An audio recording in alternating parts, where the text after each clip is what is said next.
Giovani Idee, cos'è Giovani Idee che oggi tra l'altro organizza questo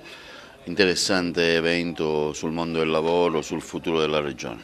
Beh, Giovani Idee intanto è un'associazione che è stata creata da poco da ragazzi prevalentemente universitari che tendono ad creare un gruppo volto a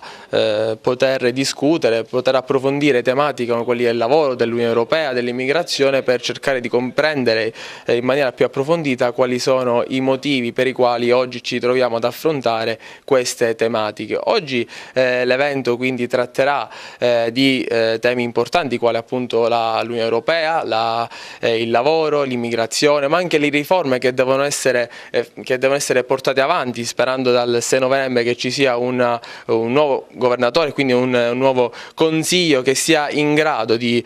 portare avanti un percorso di riforme che vada a migliorare le situazioni della Sicilia, non solo il tema dell'occupazione che è veramente grave, dove il tasso occupazionale giovanile di disoccupazione va oltre il 40% e quindi i ragazzi oggi si trovano, finiti gli studi, senza alcuna possibilità occupazionale e tendono quindi ad andare altrove, quindi dal nord in su. Quindi oggi abbiamo riunito una serie di illustri relatori come docenti universitari ma anche onorevoli eurodeputati per comprendere meglio, far comprendere ai ragazzi quali sono le motivazioni e quali sono le possibili soluzioni che devono essere portate avanti al fine di poter risolvere o quantomeno cercare di migliorare le situazioni gravi che oggi a cui noi assistiamo. Un'interessante iniziativa che parla di lavoro e di riforme alla regione. Sì, ci siamo prefissati di prima di tutto coinvolgere i giovani, anche dal nome all'associazione si capisce quella che era la nostra intenzione, cioè riavvicinare i giovani alla politica.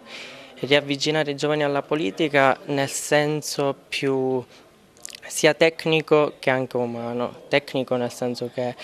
attraverso questi convegni viene data la possibilità anche ai ragazzi di accrescersi, soprattutto sotto un punto di vista culturale, e anche umano nel senso che questa associazione contribuisce anche a riunire giovani da più paesi in tutta la provincia di Agrigento e in questo modo anche un nuovo modo di fare politica e crescere culturalmente soprattutto.